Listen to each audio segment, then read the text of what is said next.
Chapter 5. How it works. Rarely have we seen a person fail who has thoroughly followed our path. Those who do not recover are people who cannot or will not completely give themselves to this simple program.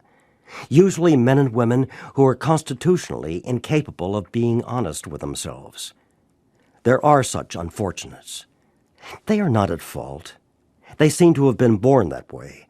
They are naturally incapable of grasping and developing a manner of living which demands rigorous honesty. Their chances are less than average. There are those, too, who suffer from grave emotional and mental disorders, but many of them do recover if they have the capacity to be honest. Our stories disclose in a general way what we used to be like, what happened, and what we are like now. If you have decided you want what we have and are willing to go to any length to get it, then you are ready to take certain steps. At some of these we balked. We thought we could find an easier, softer way, but we could not. With all the earnestness at our command, we beg of you to be fearless and thorough from the very start. Some of us have tried to hold on to our old ideas, and the result was nil until we let go absolutely. Remember that we deal with alcohol, cunning, baffling, powerful.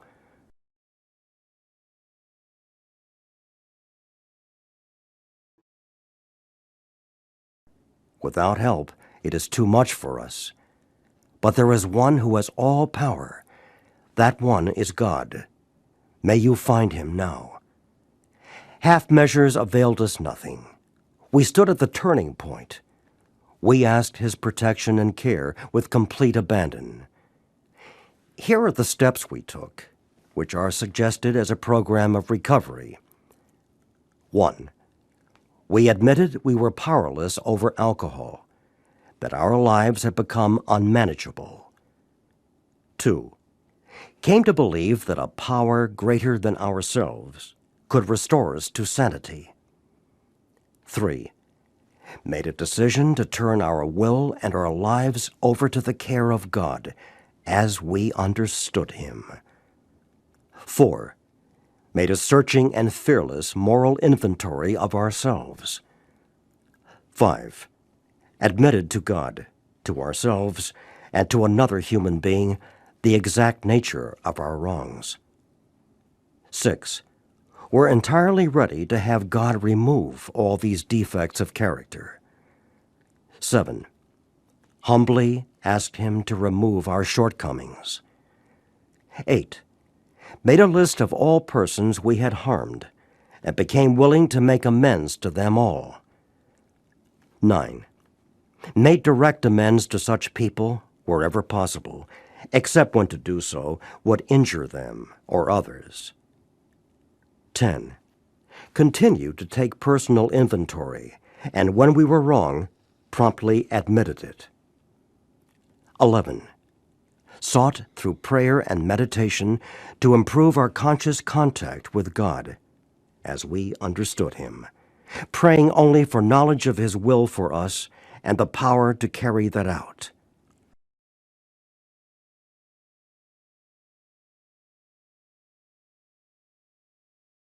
12.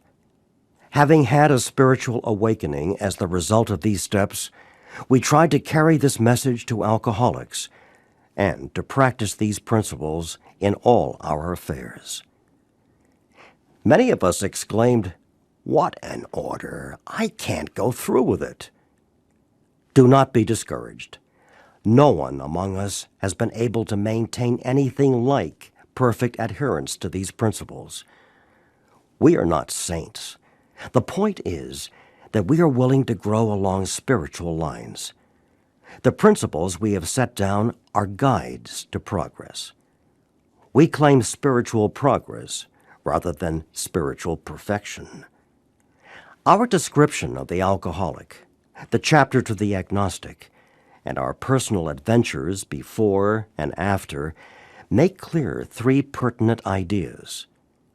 A. That we were alcoholic and could not manage our own lives. B. that probably no human power could have relieved our alcoholism. C, that God could and would, if he were sought. Being convinced, we were at step 3, which is that we decided to turn our will and our life over to God as we understood him. Just what do we mean by that? And just what do we do? The first requirement is that we be convinced that any life run on self-will can hardly be a success. On that basis, we are almost always in collision with something or somebody, even though our motives are good. Most people try to live by self-propulsion. Each person is like an actor who wants to run the whole show, is forever trying to arrange the lights, the ballet, the scenery, and the rest of the players in his own way. If his arrangements would only stay put, if only people would do as he wished, the show would be great.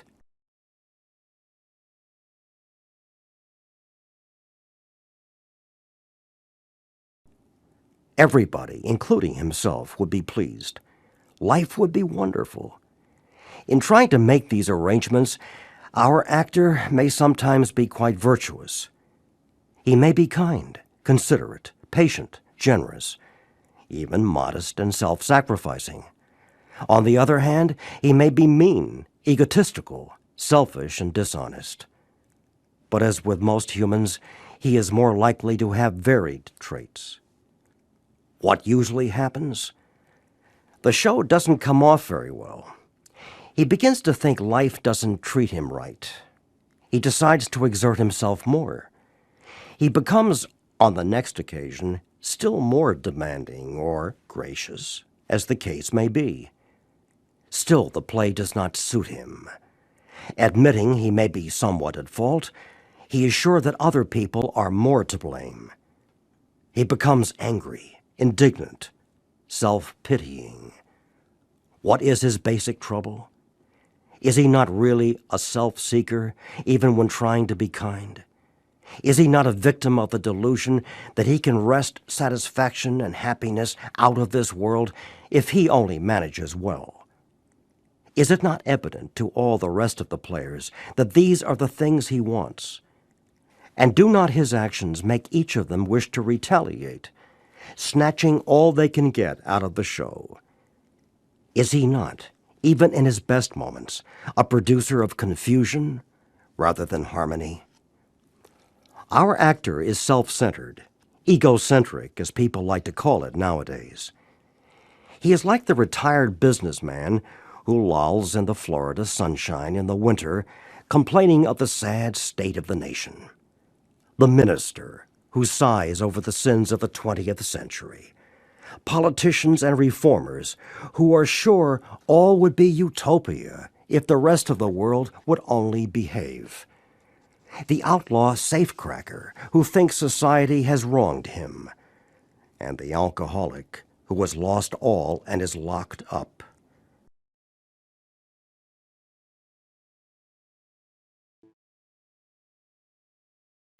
Whatever our protestations, are not most of us concerned with ourselves, our resentments, or our self-pity? Selfishness, self-centeredness, that, we think, is the root of our troubles. Driven by 100 forms of fear, self-delusion, self-seeking, and self-pity, we step on the toes of our fellows and they retaliate. Sometimes they hurt us, seemingly without provocation. But we invariably find that at some time in the past we have made decisions based on self, which later placed us in a position to be hurt. So our troubles, we think, are basically of our own making. They arise out of ourselves, and the alcoholic is an extreme example of self-will run riot, though he usually doesn't think so. Above everything, we alcoholics must be rid of this selfishness. We must, or it kills us.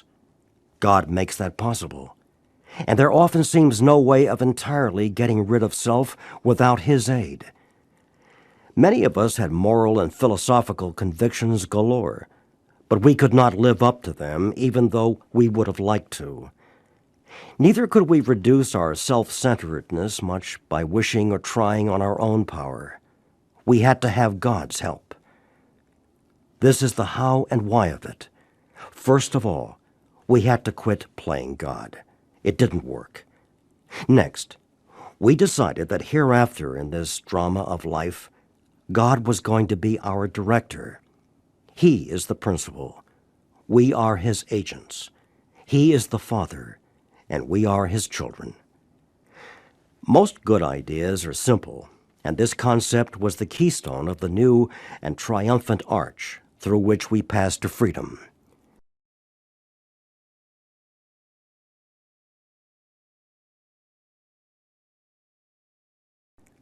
When we sincerely took such a position, all sorts of remarkable things followed. We had a new employer. Being all-powerful, he provided what we needed, if we kept close to him and performed his work well. Established on such a footing, we became less and less interested in ourselves, our little plans and designs. More and more, we became interested in seeing what we could contribute to life. As we felt new power flow in, as we enjoyed peace of mind, as we discovered we could face life successfully, as we became conscious of his presence, we began to lose our fear of today, tomorrow, or the hereafter. We were reborn. We were now at step 3. Many of us said to our Maker, as we understood him, God, I offer myself to thee, to build with me, and to do with me as thou wilt. Relieve me of the bondage of self, that I may better do thy will. Take away my difficulties, that victory over them may bear witness to those I would help of thy power, thy love, and thy way of life. May I do thy will always.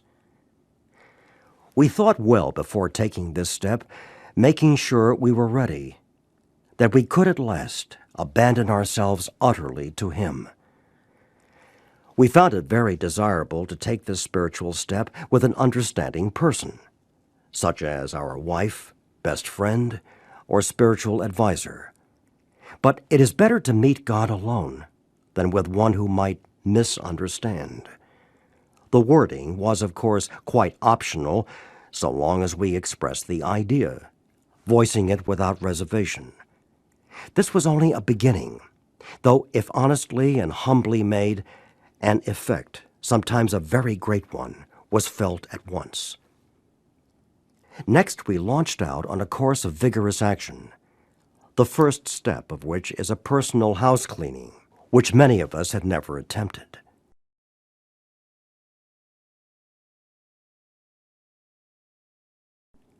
Though our decision was a vital and crucial step, it could have little permanent effect unless at once followed by a strenuous effort to face and to be rid of the things in ourselves which had been blocking us. Our liquor was but a symptom, so we had to get down to causes and conditions. Therefore, we started upon a personal inventory. This was step 4. A business which takes no regular inventory usually goes broke. Taking a commercial inventory is a fact-finding and a fact-facing process. It is an effort to discover the truth about the stock in trade. One object is to disclose damaged or unsaleable goods, to get rid of them promptly and without regret. If the owner of the business is to be successful, he cannot fool himself about values. We did exactly the same thing with our lives. We took stock honestly. First, we searched out the flaws in our makeup which caused our failure. Being convinced that self, manifested in various ways, was what had defeated us, we considered its common manifestations. Resentment is the #1 offender. It destroys more alcoholics than anything else. From it stem all forms of spiritual disease. For we have been not only mentally and physically ill, we have been spiritually sick. When the spiritual malady is overcome, we straighten out mentally and physically. In dealing with resentments, we set them on paper. We listed people, institutions, or principles with whom we were angry. We asked ourselves why we were angry. In most cases, it was found that our self-esteem, our pocketbooks, our ambitions, our personal relationships, including sex, were hurt or threatened.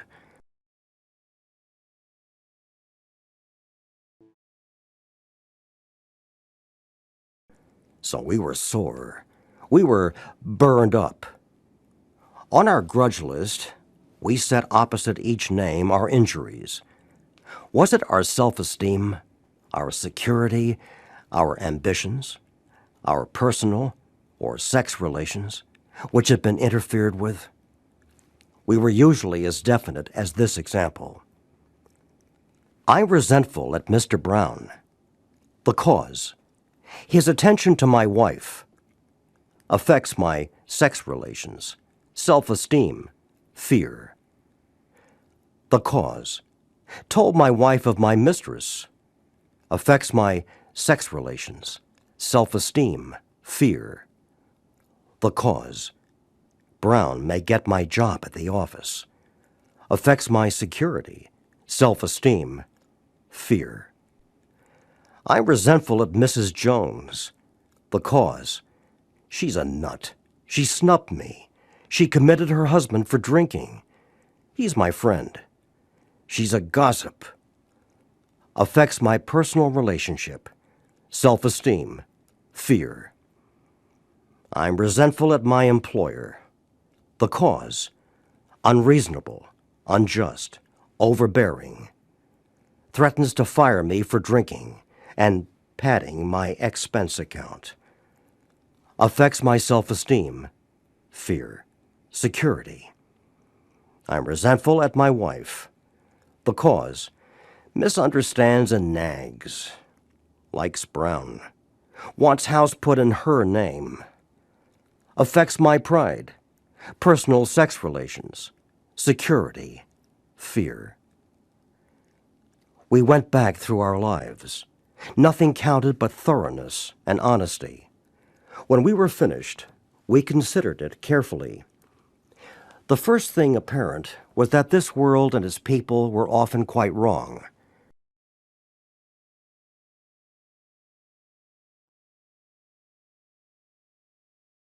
To conclude that others were wrong was as far as most of us ever got. The usual outcome was that people continued to wrong us and we stayed sore. Sometimes it was remorse, and then we were sore at ourselves. But the more we fought and tried to have our own way, the worse matters got. As in war, the victor only seemed to win. Our moments of triumph were short-lived. It is plain that a life which includes deep resentment leads only to futility and unhappiness. To the precise extent that we permit these, do we squander the hours that might have been worthwhile.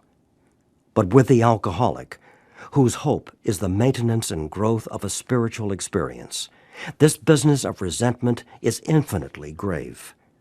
We found that it is fatal. For when harboring such feelings, we shut ourselves off from the sunlight of the Spirit.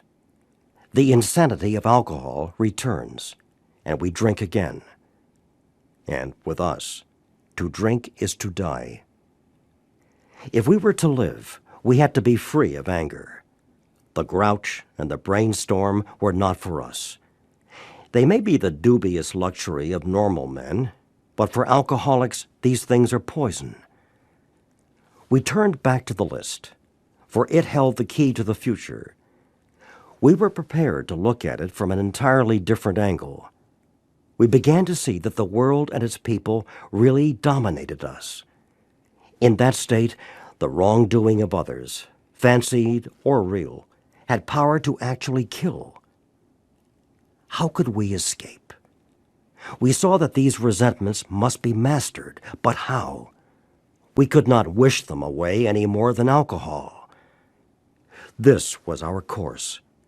We realized that the people who wronged us were perhaps spiritually sick.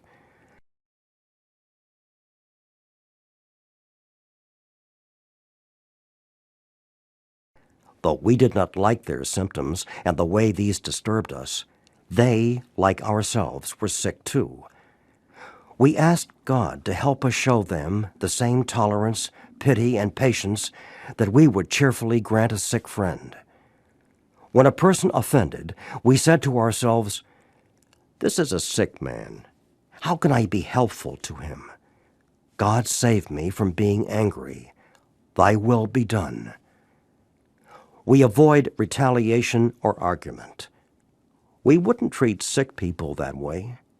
If we do, we destroy our chance of being helpful. We cannot be helpful to all people, but at least God will show us how to take a kindly and tolerant view of each and every one. Referring to our list again, putting out of our minds the wrongs others had done, we resolutely looked for our own mistakes. Where had we been selfish, dishonest, self-seeking, and frightened? Though a situation had not been entirely our fault, we tried to disregard the other person involved entirely. Where were we to blame? The inventory was ours, not the other man's. When we saw our faults, we listed them. We placed them before us in black and white. We admitted our wrongs honestly and were willing to set these matters straight. Notice that the word fear is bracketed alongside the difficulties with Mr. Brown, Mrs. Jones, the employer, and the wife. This short word somehow touches about every aspect of our lives. It was an evil and corroding thread. The fabric of our existence was shot through with it. It set in motion trains of circumstances which brought us misfortune we felt we didn't deserve. But did not we ourselves set the ball rolling? Sometimes we think fear ought to be classed with stealing.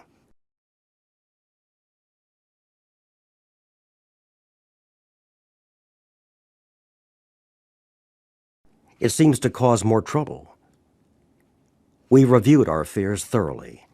We put them on paper, even though we had no resentment in connection with them. We asked ourselves why we had them. Wasn't it because self-reliance failed us? Self-reliance was good as far as it went, but it didn't go far enough. Some of us once had great self-confidence, but it didn't fully solve the fear problem or any other. When it made us cocky, it was worse. Perhaps there is a better way. We think so. For we are now on a different basis, the basis of trusting and relying upon God. We trust infinite God rather than our finite selves. We are in the world to play the role He assigns. Just to the extent that we do as we think He would have us and humbly rely on Him, does He enable us to match calamity with serenity. We never apologize to anyone for depending upon our Creator. We can laugh at those who think spirituality the way of weakness. Paradoxically, it is the way of strength. The verdict of the ages is that faith means courage. All men of faith have courage. They trust their God. We never apologize for God. Instead, we let Him demonstrate through us what He can do. We ask Him to remove our fear and direct our attention to what He would have us be. At once, we commence to outgrow fear. Now, about sex. Many of us needed an overhauling there, but above all, we tried to be sensible on this question. It's so easy to get way off the track. Here we find human opinions running to extremes, absurd extremes, perhaps. One set of voices cry that sex is a lust of our lower nature, a base necessity of procreation.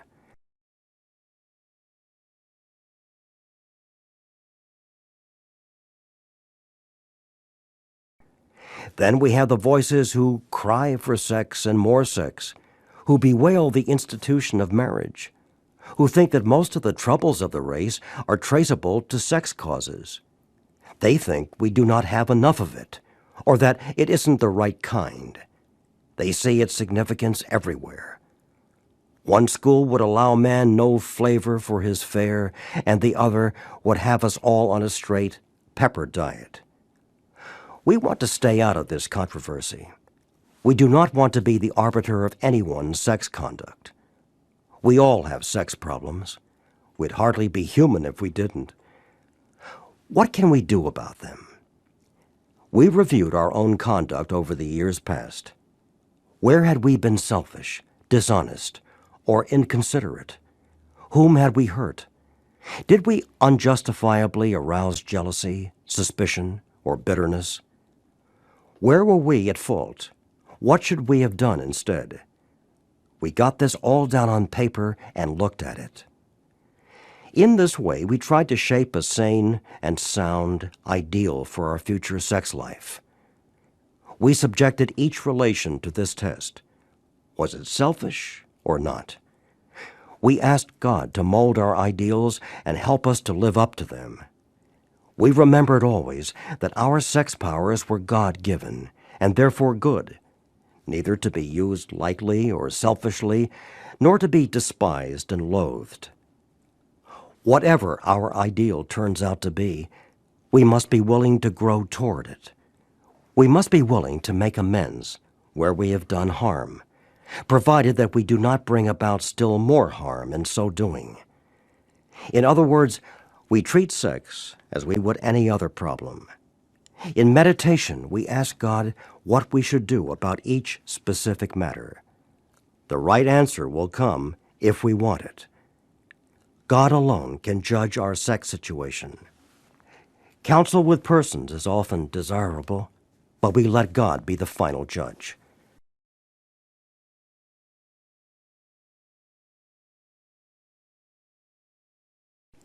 We realize that some people are as fanatical about sex as others are loose.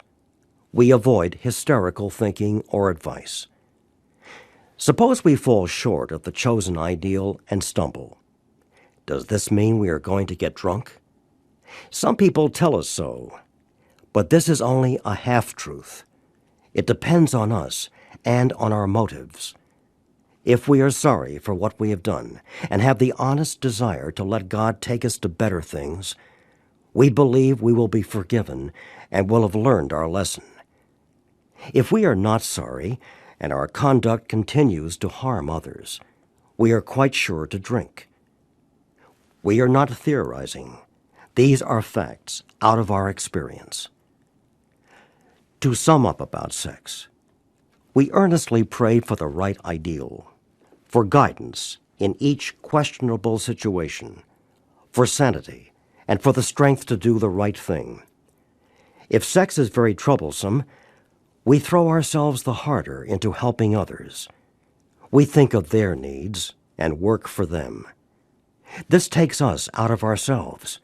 It quiets the imperious urge, when to yield would mean heartache. If we have been thorough about our personal inventory, we have written down a lot. We have listed and analyzed our resentments. We have begun to comprehend their futility and their fatality. We have commenced to see their terrible destructiveness. We have begun to learn tolerance, patience, and goodwill toward all men, even our enemies, for we look on them as sick people. We have listed the people we have hurt by our conduct and are willing to straighten out the past if we can. In this book, you read again and again that faith did for us what we could not do for ourselves.